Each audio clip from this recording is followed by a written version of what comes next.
Hello, everyone. My name is Nora, and today I'd like to share a chapter of my life that I'll never forget. Every time I think about it, a heavy feeling settles in my heart, and I can't help but blame myself. It's a story I wish I could erase, but life doesn't always give us that option. It all began years ago when I was 18, living with my family in Italy, a city as beautiful as it is mysterious. At the time, I thought I had everything.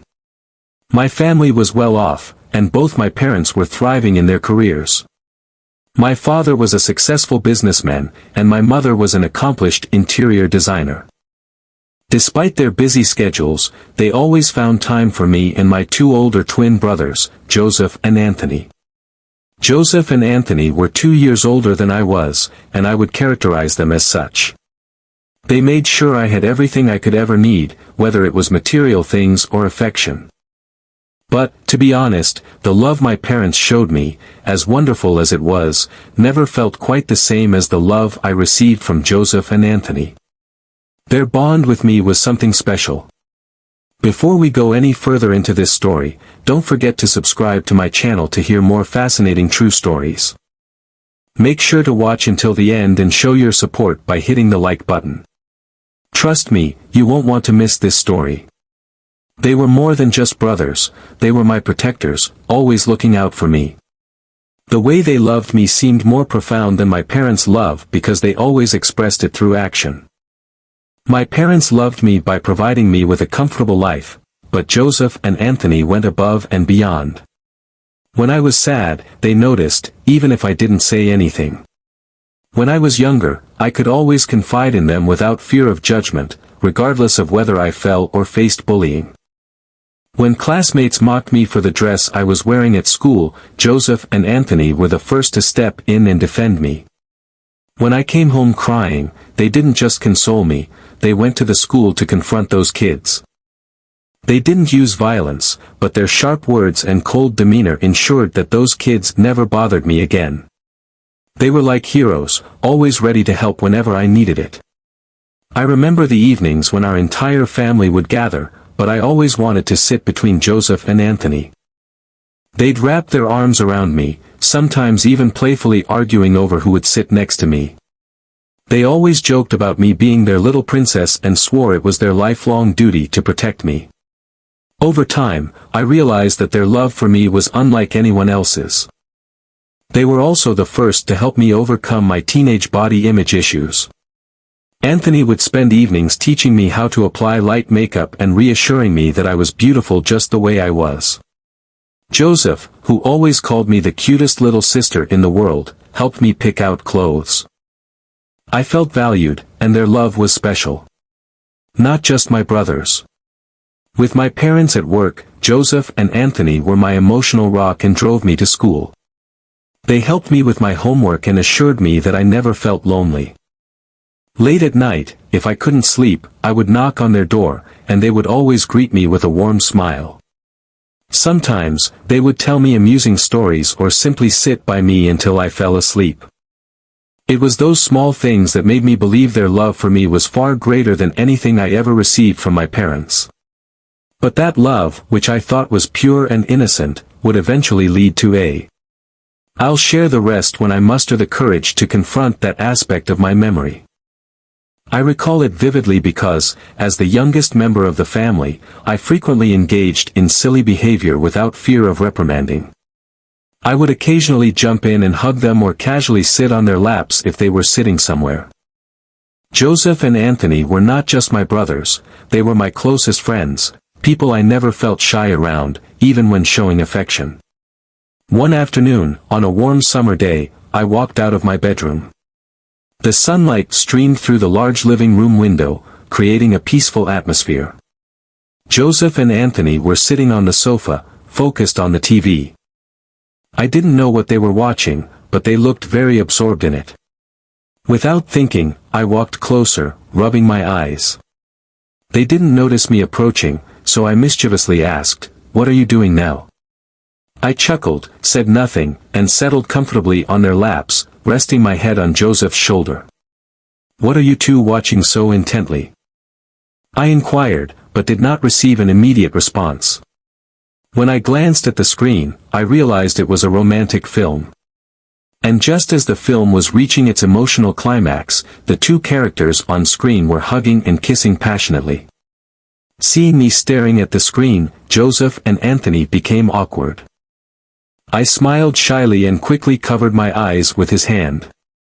"Don't look, Nora, this isn't a kid's movie." I laughed, attempting to escape his grasp. "I'm not a kid anymore.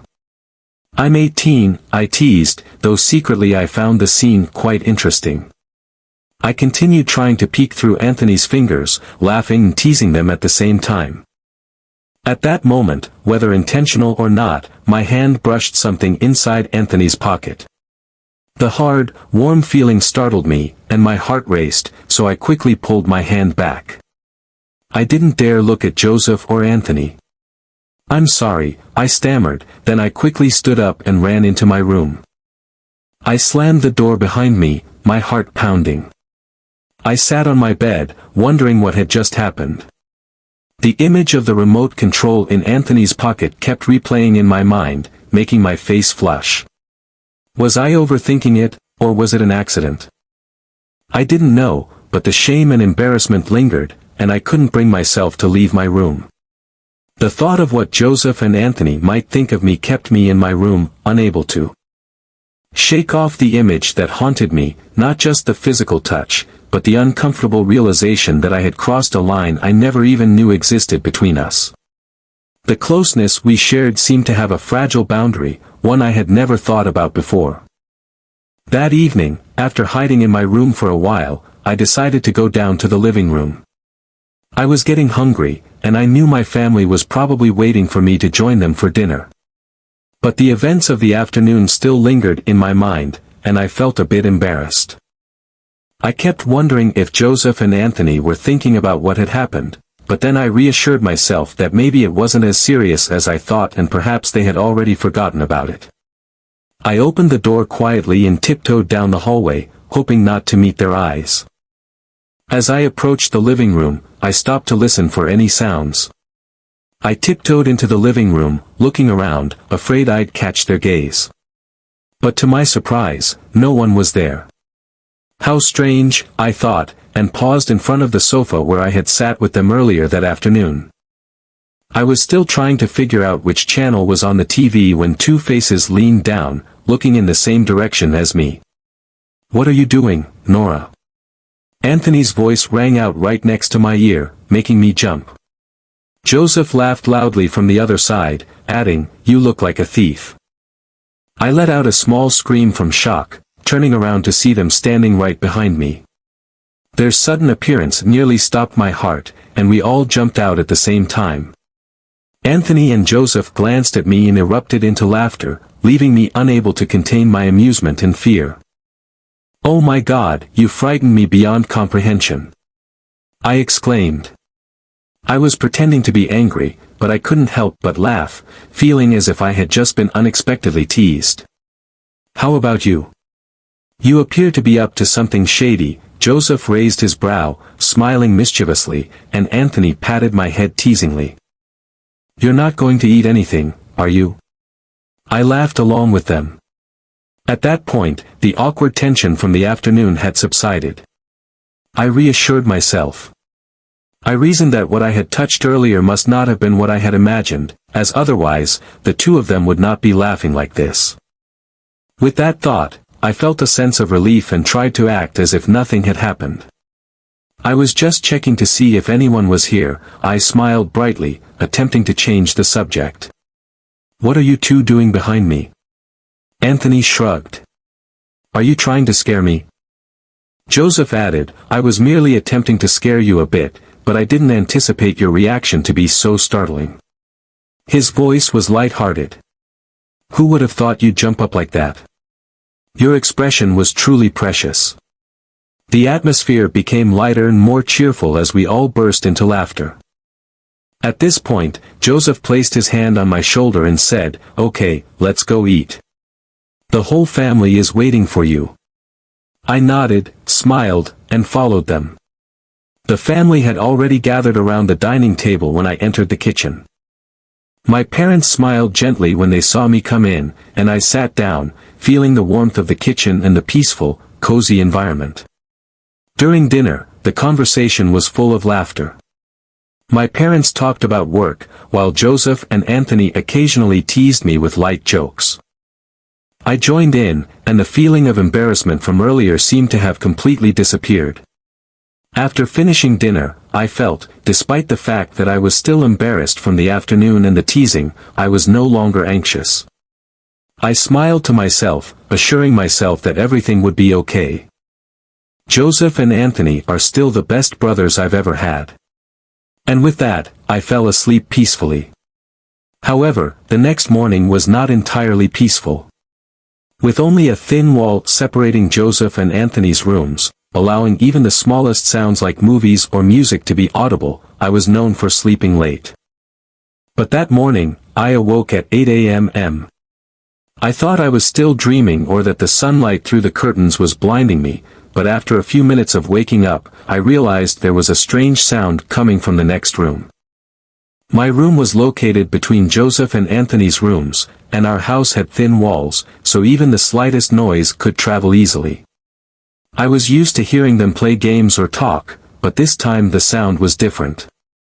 At first, I assumed they were watching an action movie, but the longer I listened, the more convinced I became that something was wrong. The sound wasn't like typical movie noises, and it had a strange rhythm to it.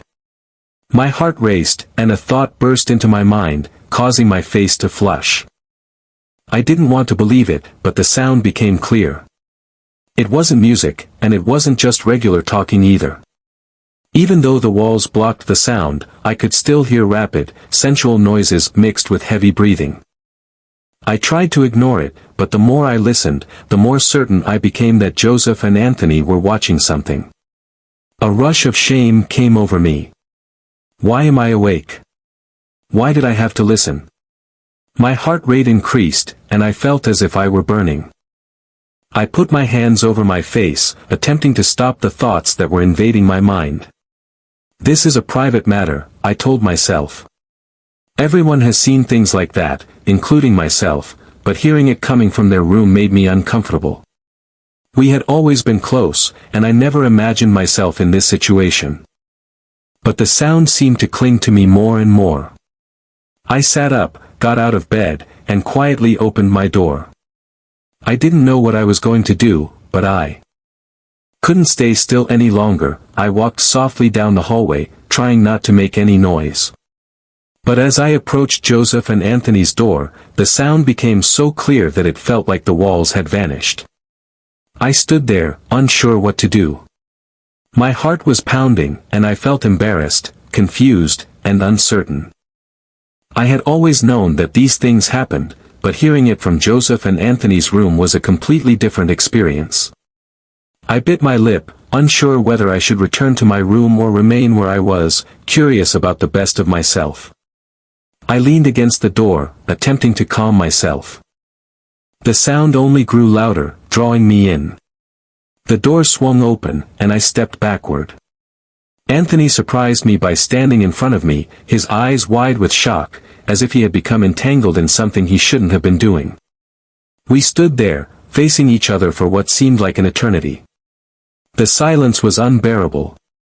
Anthony cleared his throat, trying to break the tension.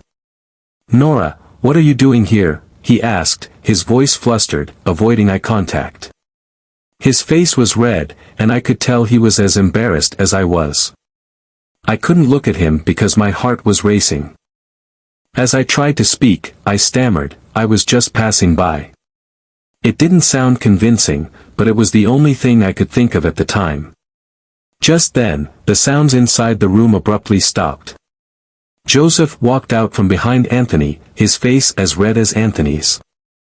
They both exchanged glances, trying to find the right explanation, but no one said anything. The awkward silence was overwhelming, and I forced an uncomfortable smile to hide my embarrassment. "I was just passing by," I repeated. "Nothing. I am leaving." I turned and walked away, eager to get out of the situation. When I returned to my room, I quickly closed the door and leaned against it, taking a deep breath. My heart was still racing, and a strange, embarrassing feeling washed over me. I couldn't stop replaying the awkward scene in my head. The image of me opening the door and Joseph's expression when he stepped out lingered in my mind. The atmosphere between the three of us was thick with tension, and I couldn't shake the feeling that I was constantly wondering what they were thinking about me at that moment.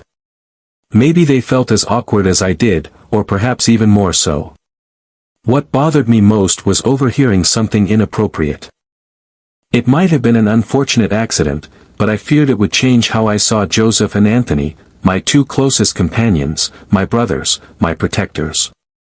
Although I covered my face, the negative thoughts got louder as I tried to ignore them. So, I told myself this was just an unexpected moment, one no one wanted. Maybe I was overthinking it, but I couldn't help it. I stood up, pacing around my room, trying to shake off the unease.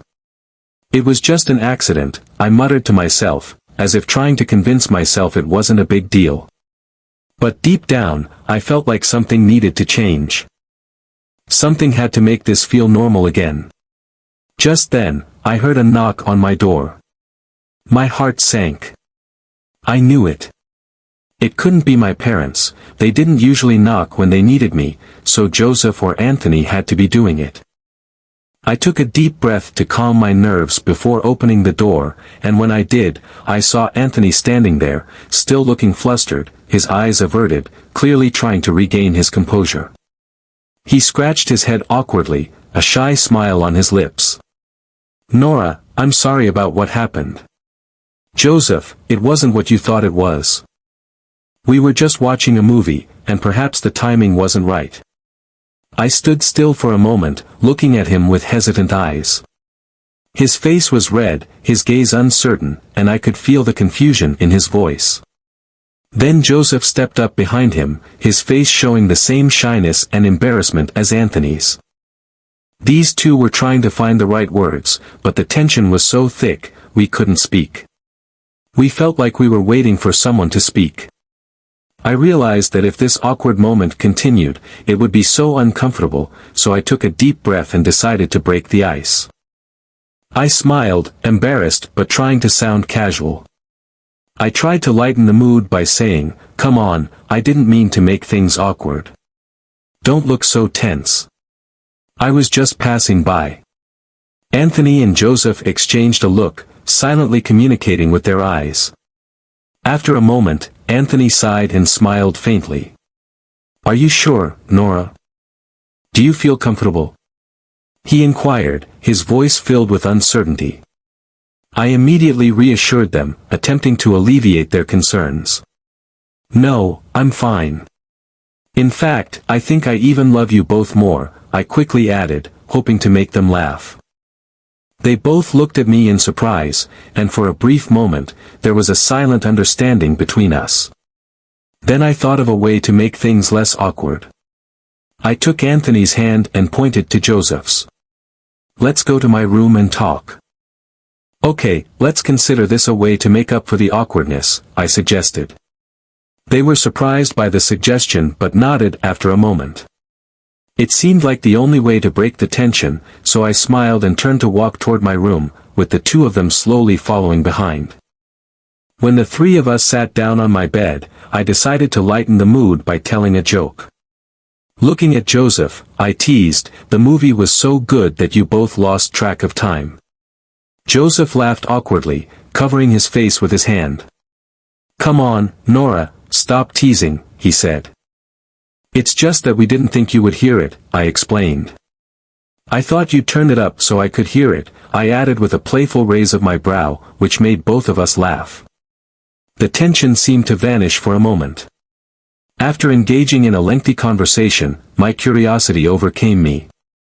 I looked at Joseph and Anthony, wondering if I should bring up the thought that had just crossed my mind. After a brief hesitation, I mustered up the courage and asked, "How about we try doing it like in that movie?" The words slipped out before I could stop myself, and I immediately regretted them. I was uncertain about their reaction, yet my curiosity overcame me, causing Joseph and Anthony to turn their wide eyes toward me, taken aback by my words. "Are you serious?" Joseph inquired, his voice confused. He seemed as if he couldn't believe I was proposing something so daring. I nodded, trying to maintain a serious expression. I was just curious. It wouldn't hurt to try, right? I spoke, despite my voice fading in my inability to look them in the eye. Anthony quickly responded with a firm tone, and both of them turned their heads away from me. However, I persisted, gently squeezing their hands in an attempt to reassure them and encourage them to give it a try. They were silent for a while, and after a moment, I could see the conflict in their eyes. Joseph sighed, and with a look of helplessness, said, "Okay, but just this once. And we have to keep it a secret. No one can know." The room became still. We all just sat there, breathing quietly, and I could feel my heart pounding in my chest. We began cautiously. Every movement, every action was careful but also full of a strange energy. I'm not sure how much time passed, but it felt like the world around us had vanished, leaving just the three of us. When it was all over, the sun had risen high, filling the room with light. We didn't say anything, we just lay there, as we lay next to each other, breathing evenly. The awkwardness I had feared completely vanished. I felt a deeper connection between us, as if we had just gone through something intense together. We went into the kitchen to prepare lunch, and everything felt oddly natural, as though nothing extraordinary had happened. But inside, I knew that the boundary between us had shifted, and instead of regret, I felt a new bond, one that brought us closer than before. Joseph looked at me with a soft smile. "Are you okay?" he asked gently. I nodded, returning his smile. "I'm fine, and I think I love you both even more," I replied. The words made me blush, but they held my hand with warmth, their eyes filled with affection. "We love you too," they said, and we continued eating. From that day on, our relationship subtly but clearly changed. Our closeness was now deeper. There was no awkwardness, and any invisible distance between us fell away. Every time our eyes met, I could feel a new understanding, a closeness that had never been there before. But deep down, I knew what we did was wrong. We had unknowingly crossed a boundary, breaking the boundaries that society and morality had set. I tell myself it was because of the impulsive curiosity of youth. I don't try to justify it, but it was our emotions and curiosity that led us down this path. While I don't regret it, there are moments when I still experience a vague sense of anxiety. We don't talk about it anymore, as if it's an unspoken agreement to leave it in the past. The way Joseph and Anthony now look at me, they treat me differently. They are now treating me more gently and carefully, as if they are afraid to cause me pain. As for me, every time I meet their gaze, my heart races between excitement and unease. Our curiosity led us down a path we never anticipated. While our bond has grown closer, I know it has also changed forever. Looking back, I see how my impulsive actions left a mark on our relationship, a mark I can never erase. We crossed a line, guided only by our emotions and curiosity. Though no one else knows, I can't escape the truth within myself. Every reflection brings the same realization, how naive I was. That thought lingers as a constant reminder of what I've come to understand. Curiosity is natural, especially when you're young, but not all curiosity should be acted upon. Some boundaries exist to protect us from making mistakes that can leave lasting scars. Instead of restricting us, boundaries protect life's most precious things. Sometimes, holding back and staying grounded is the wisest course. My story serves as a reminder to pause and reflect before acting on fleeting impulses.